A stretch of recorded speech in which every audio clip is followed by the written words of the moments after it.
दिखावे से भगवान रीझते नहीं, खुश नहीं होते। इंसान इंसान को दिखावे से प्रभावित कर सकता है। अच्छे कपड़े पहन लिए, बोलने का सलीका आ गया, थोड़ा दिखाने का ढंग आ गया, आदमी आदमी को प्रभावित कर सकता है। लेकिन भगवान को, अल्लाह वाहिगुरु को आप इन तरीकों से प्रभावित नहीं कर सकते।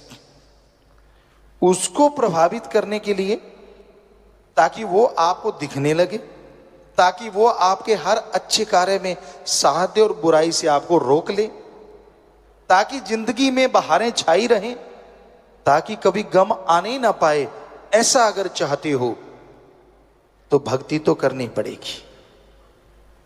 आधा घंटा सुबह, आधा घंटा शाम कम से कम, और महीने में 5-4 दिन परहित परमार्थ, भूखों को खाना खिलाओ, प्यासे की प्यास बुझाओ, बीमारों का इलाज करवाओ। ये है सच्चा दान।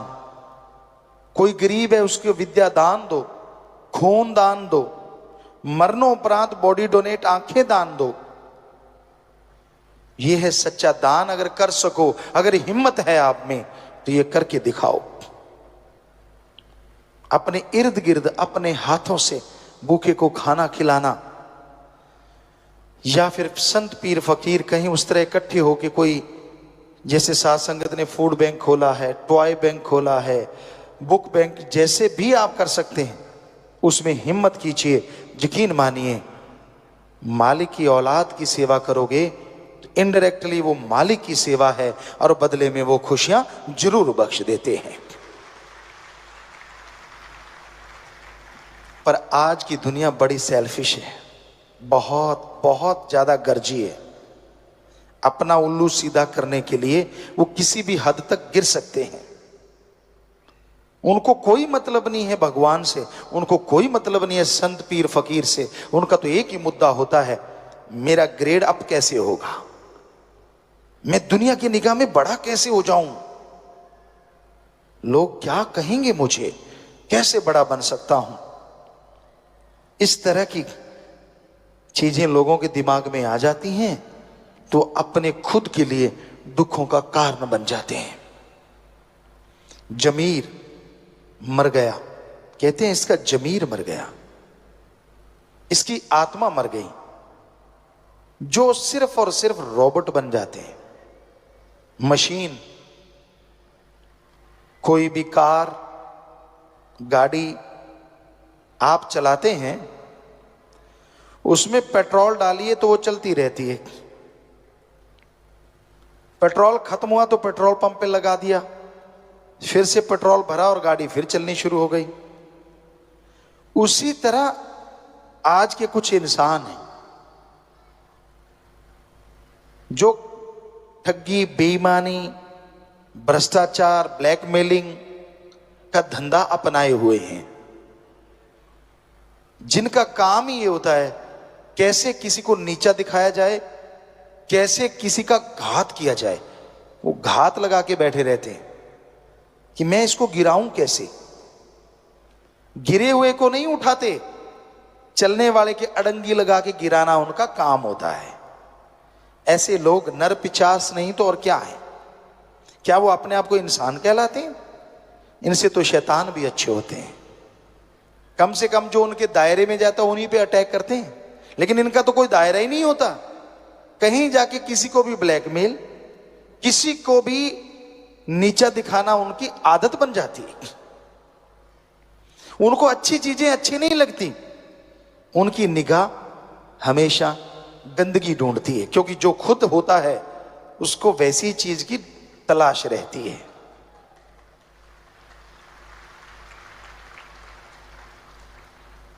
अब चंदन के पेड़ के पास अगर कोई पेड़ लग जाए तो उसमें खुशबू आती है। काग को, कौवे को जितना मर्जी सफेदी से पूत दो, वो कूड़े करकट के ढेर में चोंच मारने से बाज नहीं आता। हंस कहते हैं पानी में से दूध निकाल के पी लेता है। तो इस दुनिया में हंस भी हैं लोग और काग भी हैं लोग। हंस जो होते हैं, कमल जो होता है, वो गंदगी कीचड़ में भी खिल के आभा दिखाता है। और काग जो होता है वो 36 प्रकार के भोजन को खाएगा तो सही, पर उसे जो मजा कूड़े करकट के ढेर में आता है वो 36 प्रकार के भोजन में नहीं। इसी तरह के लोग हैं इस दुनिया में। एक होते हैं कि जो अच्छाई देखना चाहते हैं, सच्चाई देखना चाहते हैं, और एक होते हैं जो गंदगी को सच्चाई बनाना जानते हैं। तो तरह तरह की दुनिया है। लेकिन एक भक्त को क्या करना चाहिए ऐसे समाज में या हाथ को हाथ खाए जा रहा है, यकीन के लायक कोई नजर ही नहीं आता। आपसे हंस के बोलेंगे, हाथ मिलाएंगे, पता नहीं जाते कब आपकी जेब काट के ले जाएंगे। मतलब आपको नीचा दिखाने का सामान इकट्ठा कर लें, क्या पता। अगर आप सही हैं तो सबका सत्कार करो, इज्जत करो, सबसे बेगर्ज प्यार करो, क्योंकि जो गर्जी प्यार होता है ना वो टूट ही जाता है एक ना एक दिन, और जो बेगर्ज मोहब्बत होती है वो हमेशा बनी रहती है। सबसे बेगर्ज मोहब्बत भगवान की है। उसकी भक्ति करें, वो आपसे कुछ मांगेगा नहीं। आप भक्ति करेंगे तो उसके बदले में भी आपको सद्बुद्धि बख्शेगा, आत्मबल बख्शेगा, जिसके द्वारा आप दुनिया में तरक्कियां हासिल करते जाएंगे और जीवन खुशियों से व्यतीत कर पाएंगे।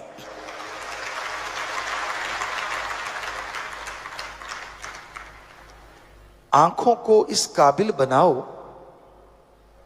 कि आप लोगों के गुणों को देख पाओ।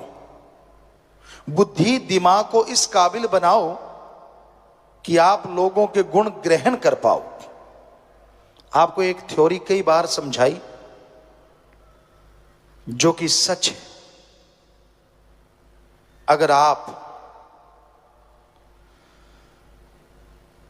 अपने अंदर की कोई चीज देखते हो और बार बार अपनी किसी चीज को दोहराते रहते हो, वो आपके अंदर से चली जाती है।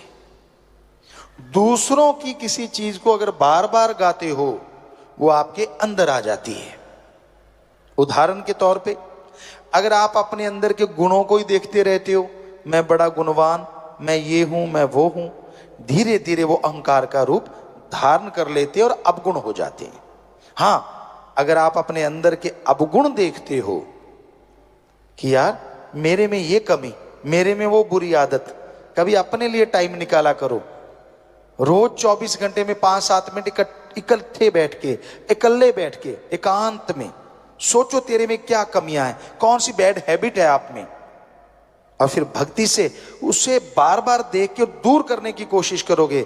सच मानो वो आपके अंदर से चली जाएगी। अब दूसरों की जो गाओगे वो आपके अंदर आएगा। दूसरों के अवगुण गाते रहते हो, सारा दिन आपका काम ये है कि दूसरों के अवगुण देखना, उनकी बुराइयां देखना, बुराई सोचना, बुराई के बारे में बात करना, चुगली, निंदा।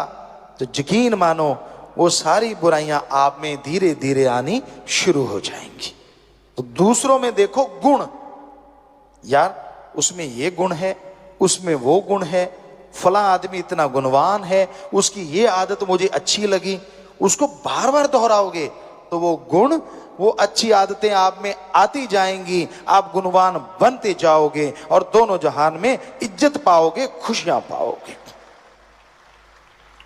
दूसरों के अवगुण कभी ना गाओ और अपनी बड़ाई ज्यादा मत गाया करो। यही रूहानियत है, यही सूफियत है। आप आनंद परमानंद की प्राप्ति करना चाहते हैं तो बहुत जरूरी होता है आप अपनी आदतों पे कंट्रोल करो।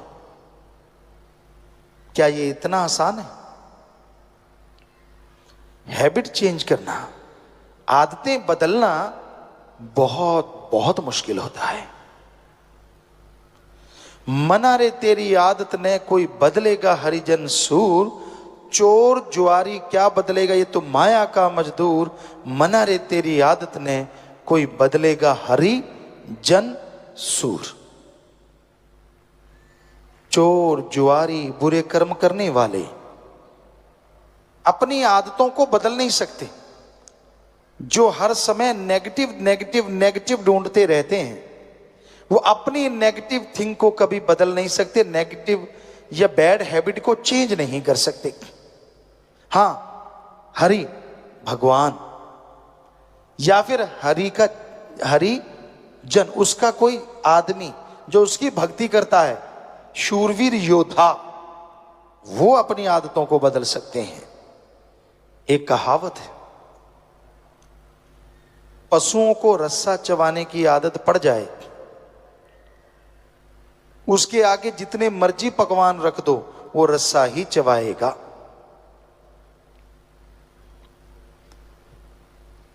लेकिन पशु की आदत तो बदली जा सकती है।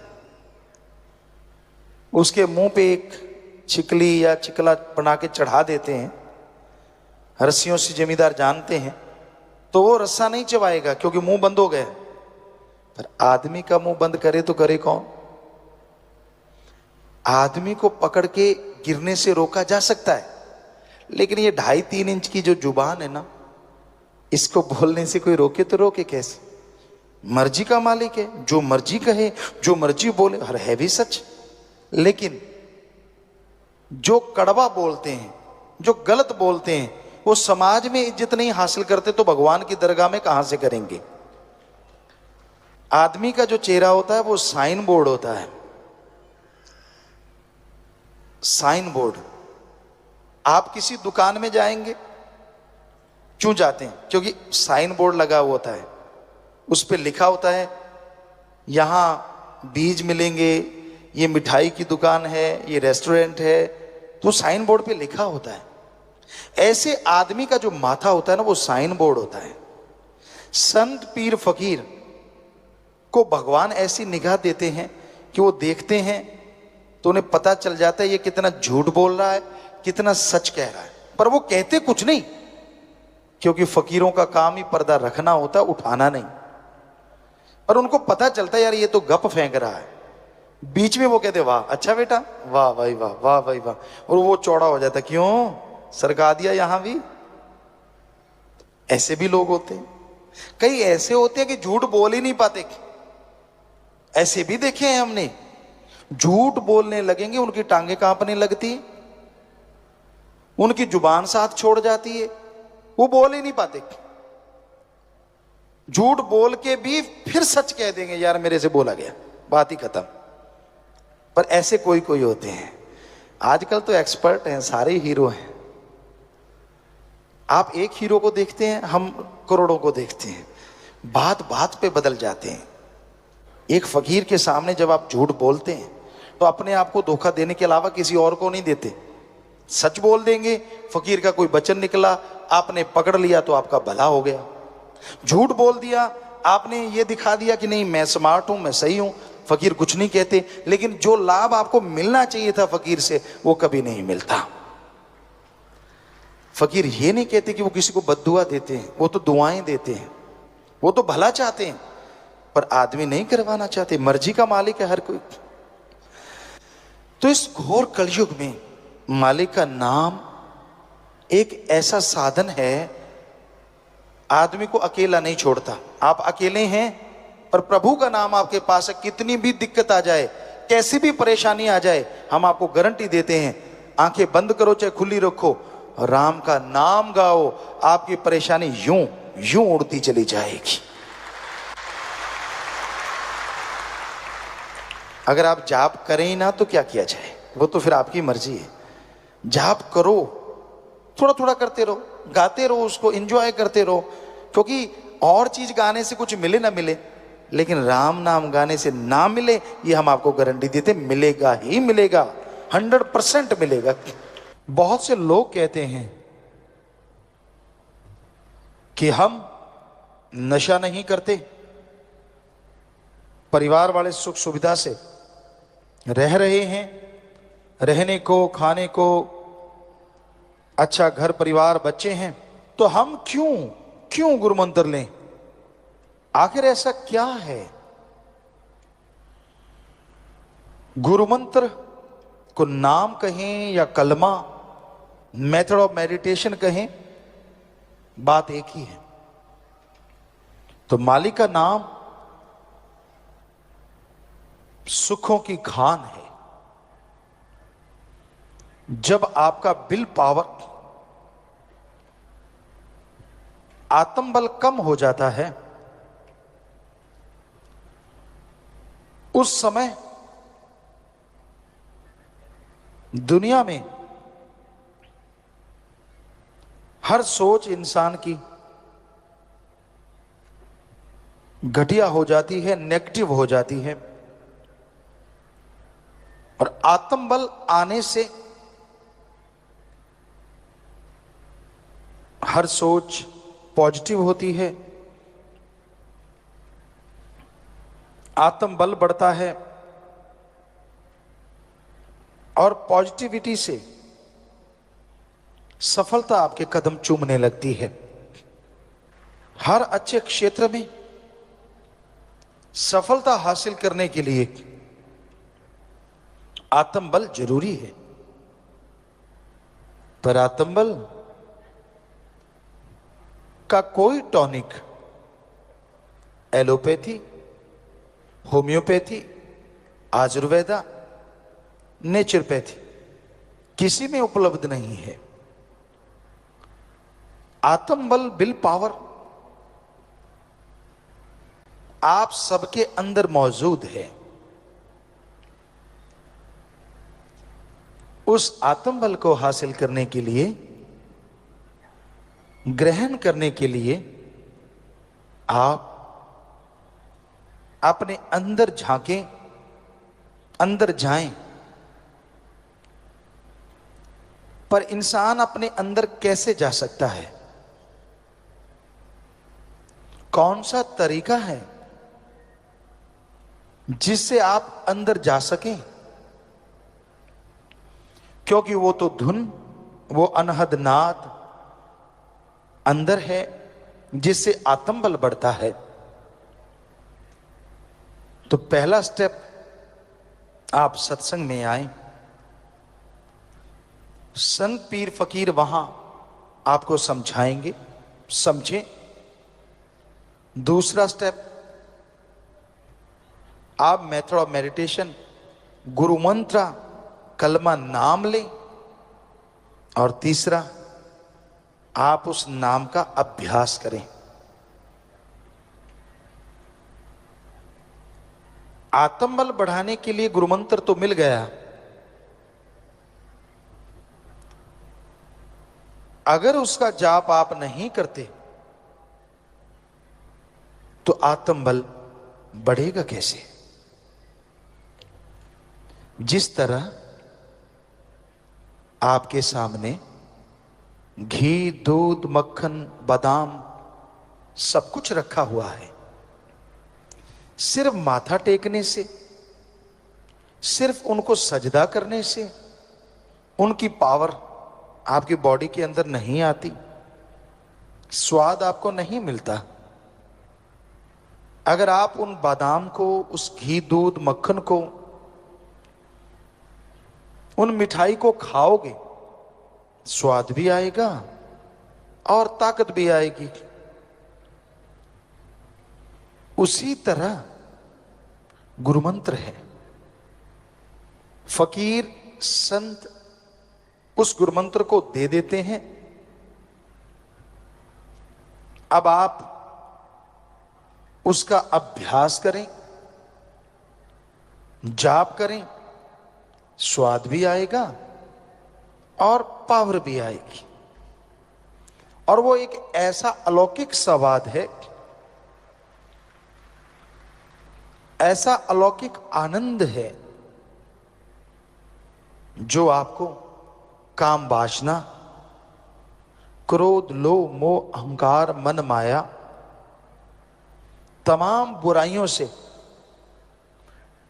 दूर कर देगा। क्योंकि जैसा प्रभु के नाम में स्वाद है, जैसा नशा है, दुनिया में कहीं नहीं। शराब, पोस्त, भांग, अफीम, चरस, हेरोइन, स्मैक, ये सारे नशे एक तरफ और ईश्वर की भक्ति का नशा एक तरफ।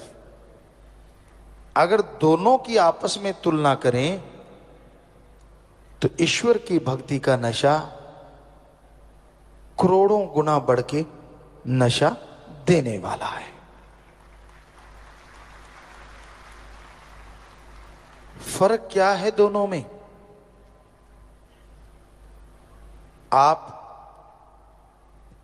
दुनियावी नशा करते हैं, वो बर्बादी का घर है।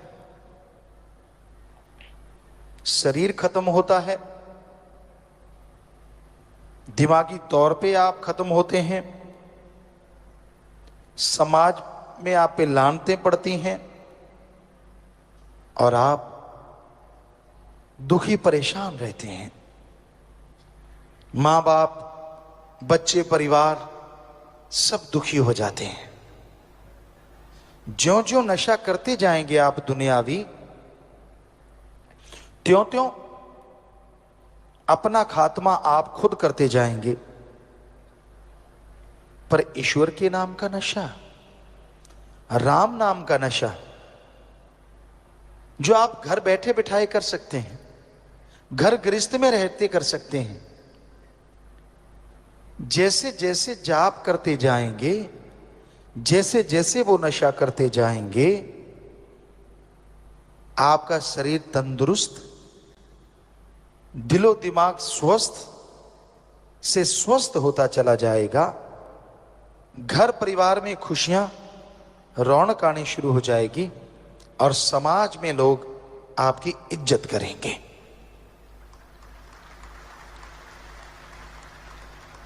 और ईश्वर का नशा लेने के लिए कुछ भी खर्च करने की जरूरत नहीं।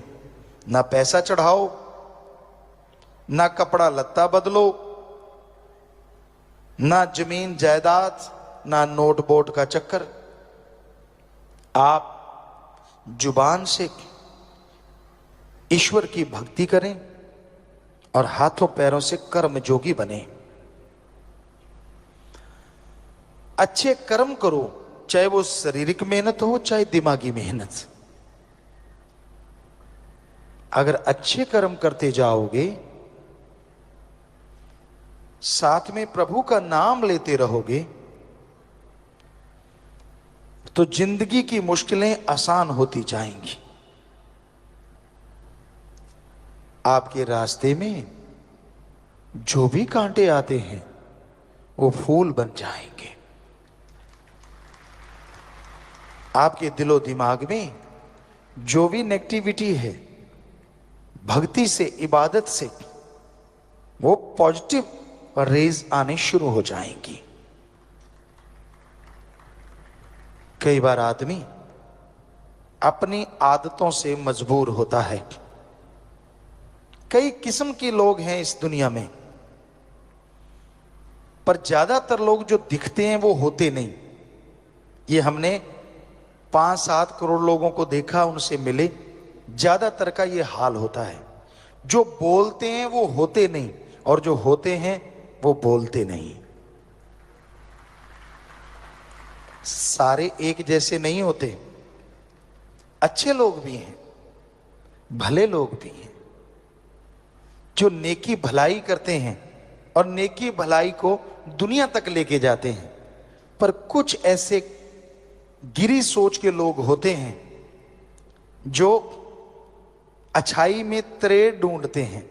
उनका काम होता है नंबर बनाना, कि मेरे नंबर बनने चाहिए, किसी की भावना को ठेस लगे तो लगेगी। हम आपको कहा करते हैं, एक दीवार पे प्लास्टर किया हुआ है सीमेंट का, वहां चींटी दौड़ रही है। वो चींटी ये देखने नहीं आई कि दीवार कितनी खूबसूरत है, चींटी ये देखने आई है कहीं त्रेड़ मिल जाए तो घुस जाऊं। सो इस तरह के भी लोग होते हैं। लेकिन राम नाम में तो कोई त्रेड़ होती ही नहीं। ना तो कोई वहां पैसा लिया जाता है, ना धर्म जात मजहब छुड़ाया जाता है, ना किसी से कोई जोर जबरदस्ती होती है। आप जिस मर्जी धर्म में रहें, जो मर्जी पहनावा पहने,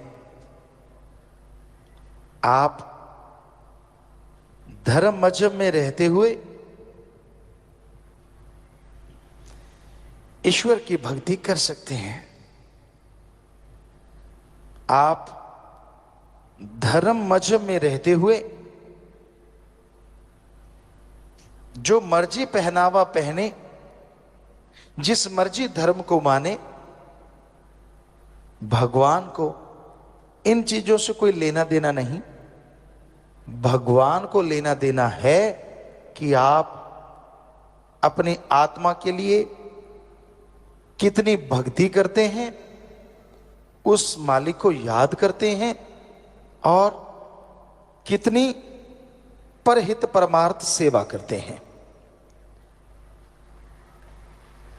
अगर आप भक्ति करते हैं, परहित परमार्थ सेवा करते हैं, तो यकीनन वो मालिक आपको खुशियों से लबरेज करेंगे ही करेंगे। अगर आप दिखावा करते हैं, सिर्फ ये सोचते हैं कि मेरे हाथ जोड़ने से या सिर झुकाने से वो मिल जाएगा, तो ये आप अपने आप को धोखा दे रहे हैं। प्रभु किसी दिखावे में नहीं आता। उसको अगर पाना है तो अंतःकरण को साफ कीजिए, अपने दिमाग से कचरा निकाल डालिए, क्योंकि जब तक आप भक्ति नहीं करते, आपके दिमाग का शीशा साफ नहीं होता। क्या आपने ये सुना है बिना पढ़ने की डिग्रियां हासिल हो गई? हो सकता है ऐसा होता हो, पर क्या आपने सुना है धरती में बीज डाला ही नहीं और फसल खड़ी हो गई? क्या आपने सुना है डॉक्टर ने ऑपरेशन किया ही नहीं और आपका ऑपरेशन हो गया? हो सकता है भक्ति वालों के साथ ऐसा होता हो, पर वैसे ऐसा संभव नहीं है। आप डिग्री डिप्लोमा हासिल करते हैं, जिंदगी के 20-25 साल लगाते हैं, और अगर प्रभु को देखना है, उसकी भक्ति को जानना है, तो जिंदगी के 20-25 महीने ही भगवान की तरफ लगा के देखो, तो आप रिजल्ट बता सकते हैं भगवान है कि नहीं है। चंद किताबें पढ़ लेने से, थोड़ी डिग्रियां हासिल कर लेने से ये कह दो भगवान नहीं है, तो इससे मूर्खता नहीं कहेंगे तो और क्या कहेंगे? क्योंकि अगर छोटी सी डिग्री के लिए, मास्टरेट की डिग्री, पीएचडी की डिग्री, कोई भी आप डिग्री लेते हैं, उसके लिए जिंदगी के 20-25 साल लगाते हैं। भगवान के सर्च के लिए आपने एक दिन नहीं लगाया और बैठे बैठे कह दिया भगवान नहीं होता, तो ये तो आप खुद पढ़े लिखे हैं, क्या कहेंगे लोग आपको? पहले सर्च करो, गुरु मंत्र, मेथड ऑफ मेडिटेशन लो, फिर उसका अभ्यास करो। जैसे टीचर कहता है ऐसे पढ़ो बेटा, ऐसे पढ़ो, आप फॉलो करते हैं तो मेरिट होल्डर हो जाते हैं, चलो जैसे तैसे पास भी होते हैं। उसी तरह आपको गुरु मंत्र लेना होगा, फिर उसका अभ्यास करना होगा, घंटा सुबह शाम। फिर रिजल्ट ना आए तो बताइए। रिजल्ट आता है, 100% आता है, पर भक्ति करने से, इबादत करने से। माली का नाम सुखों की खान है। माली का नाम इंसान की तमाम मंजिलों को पार करवा देता है, तमाम उलझनों को सुलझा देता है, तमाम चिंताओं से मुक्ति दिलाता है, तमाम दुखों की दवा है, और आत्मा के आवागमन का खात्मा करने की एकमात्र दवा प्रभु वाहिगुरु राम का नाम है। कोई सच्चे दिल से, भावना से प्रभु के नाम का सुमरन करता है, मालिक के नाम का जाप करता है, तो जन्मों जन्मों के पाप कर्म उसके कट जाया करते हैं। जीते जी गम, दुख, दर्द, परेशानियों, बीमारियों से मुक्ति मिलती है और मरणोपरांत आवागमन से मुक्ति मिल जाया करती है। मालिक का नाम लेने में, मालिक का नाम जपने में कोई जोर नहीं लगता। घर परिवार नहीं छोड़ना, काम धंधा नहीं छोड़ना, बल्कि मालिक का नाम जपते जपते, मालिक की भक्ति करते करते आप मालिक की दया में रहमत के काबिल बन जाते हैं और परमानंद की प्राप्ति होती है। भावना का शुद्धिकरण किसी और तरीके से नहीं हो सकता। पैसे से, चढ़ावे से, दिखावे से, डरावे से भावना शुद्ध नहीं होती। उदाहरण के तौर पे हलवाई जब जलेबियां निकालता है तो एक कपड़ा ले लेता है, उसमें एक छेद होता है, उसमें वो मैदा वगैरह डालता है, चीनी मैदा मिक्स सब कुछ, जो मैदा थोड़ा मेनली मैदा होता है। तो उसको जैसे जैसे घुमाता जाता है, जलेबियां बनती हैं, तली जाती हैं, फिर चीनी में उसको डिप किया जाता है, तो वो जलेबियां बनती हैं। पर वो कपड़ा कई बार ऐसा होता है, उसको उसकी जो मैदे की मैल कई बार देखते नहीं, उसको लगातार प्रयोग करते रहते हैं और आखिर में उसको फेंक देते हैं, क्योंकि वो काम का नहीं रहता। उसमें उसकी जितने भी छिद्र हैं, जितनी भी जगह, सब जगह आटा फंस जाता है, मैला हो जाता है बुरी तरह से। लेकिन उस कपड़े को भी कोई गर्म पानी में सही ढंग से धोए, आराम से, सहजता सहजता, तो उस कपड़े को फिर से पहले रूप में लाया जा सकता है। तो आत्मा पे तो जन्मों जन्मों की मैल चढ़ी हुई है। ये आत्मा रूपी कपड़ा बुरी तरह से बर्बाद हो चुका है, दब चुका है, मैला हो गया है, और निरंतर इस जन्म में भी इस पे मैल चढ़ाई जा रही है। काम वासना, क्रोध, लोभ, मोह, अहंकार, मन माया की लगातार मैल चढ़ रही है, लगातार निरंतर। इस मैल से मुक्ति सत्संग रूपी पानी में राम नाम रूपी साबुन लेके जब लगाई जाती है, तो ये जन्मों जन्मों की मैली हुई आत्मा धीरे धीरे पवित्र होने लगती है। और फिर से पहला रूप जब मालिक के पास होती थी, वही रूप बन जाता है। ये मालिक के पास पहुंचती है या मालिक इसके पास पहुंचता है, बात एक ही है। मालिक के जर्रे जर्रे में दर्शन करना शुरू कर देती है।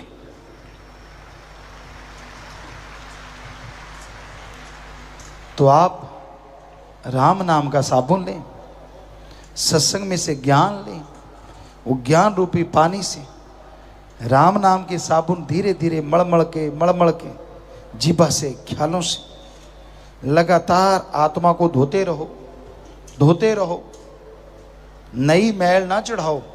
ये ना हो राम नाम भी जपते रहते हो, काम वासना क्रोध लोभ मोह अहंकार मन माया में भी फंसे रहते हो, तो जितनी मैल उतरी उससे ज्यादा चढ़ा देते हो। ये नहीं होना चाहिए। मैल उतारते रहो और बुराइयों से परहेज रखो, फिर आत्मा पवित्र होगी और अंदर से मालिक के नूरी स्वरूप के दर्शन अवश्य होंगे। तो आप सफलता की सीढ़ियां चढ़ते जाओगे, तो सफलता आपके कदम चूमना शुरू कर देगी। तो नाम गुरुमंत्र से जो मैल उतारते हैं वो किसी की बातों में नहीं आते। जो मालिक से प्यार करते हैं वो किसी से तकरार करते नहीं, और हो जाता है तो किनारा करते हैं, लड़ते नहीं। लेकिन चंद आदमियों के कहने से मालिक के प्यार से पीछे हट जाना, इससे बड़ी मूर्खता कोई हो नहीं सकती। जब आपने प्यार किया तो सतगुरु मौला से किया, ना कि आदमियों से। तो आदमियों की क्या हिम्मत कि आपको कुछ कह दें और आप सतगुरु से दूर हो जाएं, बस। ये बिल्कुल गलत है। कोई भी सेवादार कैसा भी है, वो गुरु नहीं होता, सेवादार ही होता है। और सेवादार भी अच्छा तब तक जब तक वो असूलों को मानता है, वचनों को मानता है। और आपको अगर किसी ने कुछ कह दिया बुरा भला, आदमी आदमी है, पंच तत्व का पुतला है, कोई बड़े कम ज्यादा हो जाता है तत्व। तो इसका मतलब ये नहीं होता कि आप राम नाम में आना छोड़ दो, सत्संग में आना छोड़ दो। यार मुझे तो फलाने ने ये कह दिया, फलाना तो फलाना है, फलाने के लिए तो नहीं आ पाते। अब तो अपने पीर फकीर से अल्लाह वाहिगुरु की भक्ति सुनने आते हो। फलाना फलाना ही रहता है और आपके अंदर मन का फाना अड़ जाता है कि मैं नहीं जाता, मैं क्या कम हूं। अरे अपना ही नुकसान करवा लोगे, उसका कुछ नहीं जाएगा। तो इसलिए किसी की सुना ना करो। जब आप सत्संग में आते हैं, अल्लाह वाहिगुरु मालिक की याद में आते हैं, तो किसी की सुनो ना कोई क्या कहता है, बल्कि पीर फकीर की सुनो। वो आपको अल्लाह वाहिगुरु मालिक की चर्चा करता है, मालिक से जोड़ता है और आपके तमाम गम दुख दर्द चिंता करने की युक्ति बताता है। सो उसकी बात सुन के अगर अमल किया जाए तो जन्मों जन्मों के पाप धुल जाते हैं। आप किसी काम धंधे में सफलता नहीं मिलती, आप असफल हैं, आप दुखी हैं, आप परेशान हैं, आपके अंदर टेंशनें हैं, गम है, चिंताएं हैं। सिमरन करो, मेहनत करो, तो आपकी चिंताएं, आपकी परेशानियां जरूर दूर हो जाएंगी और आप मालिक की दया में रहमत के लायक बनते जाएंगे। इसलिए अपने विचारों का शुद्धिकरण करो, दीनता धारण करके रखो, अहंकार नहीं आना चाहिए। आप सेवा करते हैं, सुमरन करते हैं, तो उसका फल तो आपको और आपकी पीढ़ियों को मिलना है। इसमें अहंकार करने का क्या मतलब? बल्कि शुक्राना करो, दीनता नम्रता धारण करो और मालिक का शुक्राना करो कि धन्य है परमात्मा, धन्य है सदगुरु मौला, जिसने हमें ये सेवा अता की, हमें ये सेवा का मौका दिया। दीनता नम्रता से सेवा करते जाओ, फिर देखो कैसे मालिक के सारे खजानों के द्वार आपके लिए खुल जाते हैं।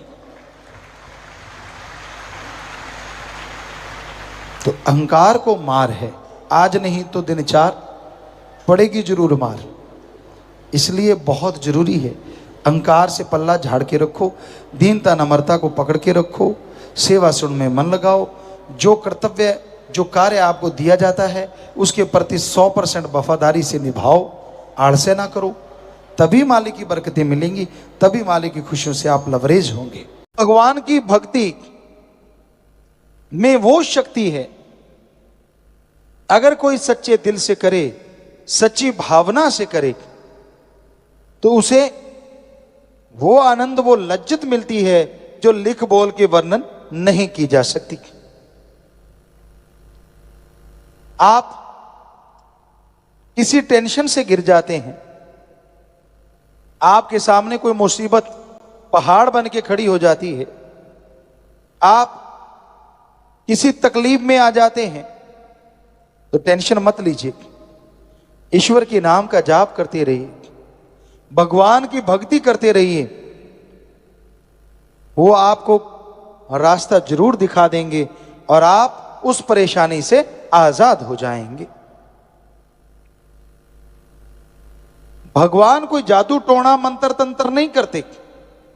जब आप भगवान का, अल्लाह राम का, गॉड वाहिगुरु ईश्वर का है, तो वो एक नाम अलग अलग है भाषा के अनुसार, उसका नाम जपते हैं, गुरु मंत्र भक्ति इबादत करते हैं, तो वो आपके शरीर को अंदर से पावर देता है, आत्म बल देता है, रूहानी शक्ति देता है। और उस आत्म बल से, उस रूहानी शक्ति से आपके सोचने की शक्ति डबल हो जाती, दुगनी हो जाती, चौगनी हो जाती। ईश्वर का नाम लेने से पहले जो समस्या थी, जो परेशानी थी, जिसका हल आपको नहीं मिल रहा था, जैसे भक्ति करते हैं दिमागी शक्ति बढ़ने से आपके अंदर ही उस समस्या से निकलने का हल मिल जाता है और आप टेंशन फ्री हो जाते हैं। समस्या से लाचार नहीं बल्कि समस्या पे जीत हासिल कर लेते हैं। कौन नहीं चाहता सुख शांति की जिंदगी जीना? कौन नहीं चाहता परमानंद लज्जत लेना? लेकिन वो लज्जत, वो आनंद मिले कैसे? वो लज्जत, वो आनंद अगर आप लेना चाहें, ना घर छोड़ना है, ना परिवार छोड़ना है, ना पैसा लगाना है और ना ही अलग भाषा सीखनी है। जो भी भाषा बोलते हो अच्छी बोलो, बोलते रहो, गाली गलोच मत करो। घर परिवार में रह के कर्म करते हो, अच्छे कर्म करो, ठगी बेईमानी भ्रष्टाचार ना फैलाओ। साथ में ओम हरि अल्लाह राम का नाम लेते रहो। खेतीबाड़ी वाले भाई, किसान भाई, हल जोत रहे हो, ट्रैक्टर पे बैठे हो तो राम राम जपते रहो। जीभ से कौन सा क्लच ब्रेक दबाना है बताओ? आप बस में सफर करते हो, जीभा से राम राम जपते रहो। पढ़ने वाले बच्चे स्कूल तक जाते हो, जा ही रहे हो तो जीभा से राम राम जपते जाओ। जो पढ़ोगे दिमाग में आएगा भी बढ़िया और पेपरों में नंबर भी बहुत बढ़िया आएंगे। हमने अजमाया, लाखों बच्चों ने अजमाया। माता बहनें हैं, घर में खाना बनाती हैं। जब आप घर में खाना बना रही हैं तो खाना बनाते बनाते जीभा से, ख्यालों से राम का नाम जपो। माता बहनों, भगवान ने आपको तो बहुत बहुत बहुत शक्ति दी है, कमाल की शक्ति, गजब की शक्ति, कि आप खाना अगर राम नाम का जाप करके बनाओगी तो जो उस खाने को खाएगा वो भी भगवान की भक्ति में लगेगा, उसके अंदर भी सुख शांति आएगी। यानी अगर माता बहनें घर में खाना सुमरण करके बनाए, नाम का जाप करके बनाए, घर में अगर कोई नशा करने वाला है तो नशा छोड़ देगा, लड़ाई झगड़ा करने वाला है तो लड़ाई झगड़ा छोड़ देगा, अरे अगर बीमार है तो उसे कोई ना कोई दवा जरूर लगेगी, क्योंकि जैसा खाओ अन्न वैसा होए मन। इतनी बड़ी ताकत भगवान ने सौंपी। जो भी घर में खाना बनाता, चाहे भाई चाहे बहन, तो इतना आसान तरीका, इतना बढ़िया तरीका कि आप चलते बैठ के लेट के काम धंधा करते किसी भी तरह से ईश्वर का नाम लेते रहें, उसका फायदा होगा, उससे आपका भला होगा ही होगा। तो राम नाम का जाप, मालिक की भक्ति इबादत का जाप इंसान को सुख शांति देता है। और आपको बता दें, राम नाम अगर आप जपते हैं कहीं भी आपको डर नहीं लगता। एक बार हमें किसी ने बोला था कि गुरुजी, एक किला है राजस्थान में, भूतों वाला किला, पता नहीं कुछ ऐसा नाम बताया था, कि आप उसमें जाना। लोग कहते हैं वहां भूत होते हैं, रात को कोई घूमता ही नहीं, शायद भानगढ़ का किला, कि बड़े भूत हैं उसमें, आप जरूर जाना। खड़े होके किसी सज्जन ने 3-4 लाख लोगों में से किसी एक ने बोला था। और आपको बता दें, हम रात रात वहीं घूमते रहे, कुछ भी नहीं था वहां, और कोई भूत नहीं है। चाहे आप सारे चले जाना, हम आपको गारंटी देते हैं। हाँ, लंगूर ने छलांग मार दी और आपका हार्ट अटैक हो गया, वो तो बात अलग है। लंगूर बहुत है, बंदर बहुत है, लेपर्ड हैं, सब कुछ है, लेकिन भूत वहां नहीं है, ये हम आपको गारंटी देते हैं। बाकी पता नहीं किसी का। रात को ये हो जाता है जी, वहां तो भूत खा जाते हैं जी, ऐसा होता है जी। अरे कुछ भी नहीं है, ऐसे ही झूठ पे झूठ, झूठ पे झूठ, बातों पे बातें, कहानी पे कहानी। ये साइको होता है, साइको। बच्चों, आप पढ़े लिखे सब जानते हैं, जो जिनको समझ नहीं आ रहा, साइको मतलब दिमाग में बिठा लेना। अगर आपने बिठा लिया कि वहां भूत है और अकेले चले गए, क्योंकि वो लंबा चौड़ा है, सुनसान है थोड़ा, तो लंगूर ने मारी छलांग, पौधा हिला, वो पौधा नहीं, आपको भूत ही लगेगा डांस कर रहा है, हो गया काम। या तो बीमार पड़ जाओगे या हार्ट अटैक हो सकता है, और कोई चक्कर नहीं। रात को कई बार पैदल चला करते थे, आजकल तो मोटर गाड़ियां सब कुछ है सबके पास। पुराने टाइम में, हमारे टाइम में भी हमने देखा पगडंडियां होती थी, टीलों के बीच में से होते जाते, तो कहीं कहीं सरकड़ा लगा होता, कहीं खेरड़ी होती, तो उस पे पक्षी बैठे होते हैं। अंधेरी रात, तो आप जाके वहां थोड़ी सी आवाज करते हैं पैरों की, तो पक्षी भी हिलते हैं, तड़ तड़ तड़ तड़ तड़ तड़, कई तो भाग लेते हैं। भी बड़ में भूत नाचे, भूत नहीं नाच रहे, वहां पक्षी बैठे थे। आप जब वहां आए तो उनको लगा भूत आ गया, और आपको लगा आप वो भूत बैठा है। तो इसलिए ऐसी चीजें तो होती हैं, कोई भूत प्रेत ओपरी पराई जिन चुड़ैल नहीं होता, ये हम आपको गारंटी देते हैं। इस धरती पे कोई भूत प्रेत ओपरी पराई जिन चुड़ैल नहीं। कहीं और भी नचता है तो हम वहां भी जाएंगे, बताओ कहां और भूत है, सब निकाल देंगे, फिक्र मत करो। कौन से निकाल देंगे? भ्रम भूत, दूसरा तो होता ही नहीं, सिर्फ भ्रम भूत होता, वो भी निकाल देंगे भगवान की कृपा से। हमने लाखों करोड़ों के भूत निकाले हैं, भ्रम भूत।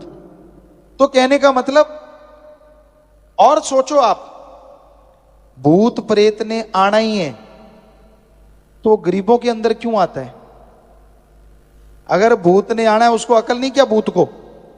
उन लोगों के अंदर आए जो सुबह का नाश्ता करते हैं दिल्ली में और रात की रोटी खाते हैं लंदन में। मजे आ जाएं भूतों को जहाज पे सफर कर करके, 5 स्टार में खाना खा खा के। अरे सूखे रोड तोड़ने वालों के अंदर भूत क्यों आते हैं भाई? पता है क्यों? अज्ञान ही भूत है, अज्ञानता ही भूत है। तो कोई भूत बात नहीं होते, मत पड़ा करो इन चक्कर में। जो ऐसे ऐसे सिर हिलाते हैं और आवाजें निकालते हैं, उनके दिमाग में फर्क है, इलाज करवा लो, और कुछ नहीं है। कोई भूत बात नहीं होता। नहीं जी 5-5 बोले, अरे 5 क्या, एक आदमी 300 तरह की आवाज निकालता है, और दिमाग हिल जाए तो पता नहीं कैसी कैसी निकालेगा। तो इस टेंशन में मत पड़ा करो। नहीं जी ये तो फलां की आवाज निकाल रहा है, साइको बना लिया आपने, इसलिए फलां की लग रही है। फलां फलूं की कोई आवाज नहीं निकालता। कहीं नकल करते 100 कलाकारों की एक आदमी आवाज निकाल देता है, तो ये कोई बड़ी बात नहीं। सो राम नाम का जाप करोगे तभी सोझी आएगी, तभी समझ आएगी कि कोई भूत बात प्रेत नहीं होता, तभी आत्म बल आएगा, तभी आपका डर दूर होगा। वरना आदमी डरता रहता है अपनी परछाई से। अब कई बार टीवी पे ऐसी ऐसी चीजें देख लेते हैं छोटे बच्चे, हाथ कट गया, हाथ आ रहा है, भूत आ रहा है, कोई आ रहा है, और फिर माई के लाल चारपाई से बाथरूम करने नहीं जाते, हालांकि बाथरूम भी अटैच्ड होता है साथ में। क्यों? उनको लगता है हाथ आ रहा है, भूत आ रहा है। ये सब बकवास, ऐसी चीजें दिखानी ही नहीं चाहिए। हम तो जो भी रोक सकता है उनसे प्रार्थना करेंगे कि ऐसी चीजें टीवी से बंद करवा देनी चाहिए, जो झूठ है, जो पाखंड है, जो होती नहीं, ताकि कम से कम हमारे जो बच्चे हैं वो तो मजबूत हों। अब नींव ही कमजोर होगी तो बड़े होके भवन कैसे अच्छा बनेगा? जो बच्चे बिस्तर पे पेशाब करने लग जाते डरते, बड़े होके जो योद्धा कहां से बनेंगे वो? तो ये चीजें ना, बच्चे को डराना चाहिए, कभी भी बच्चे को डराओ मत, अच्छा बनाओ, नेक ख्याल दो, नेक विचार दो, ताकि बच्चा नेक बन के आपका नाम रोशन करे। इतना कॉन्फिडेंस हो, इतनी उसमें हिम्मत हो कि कहीं भी भेजो वो ताकत के साथ हर विपदा का डट के मुकाबला करे। सो भाई, आप संस्कार अच्छे दो, और राम का नाम इंसान को शक्ति देता है, जिसके द्वारा इंसान बुलंदियों को छू जाते हैं और उनकी परेशानियां दूर हो जाया करती हैं। भगवान का जो नाम जपते हैं, उसकी बनाई औलाद की सेवा करते हैं, वो अभाग्यशाली भी हों तो भाग्यशाली बन जाया करते हैं। सेवा सुमरन इस कलयुग में सुखों की खान है, पर बड़ा मुश्किल है भगवान का नाम लेना।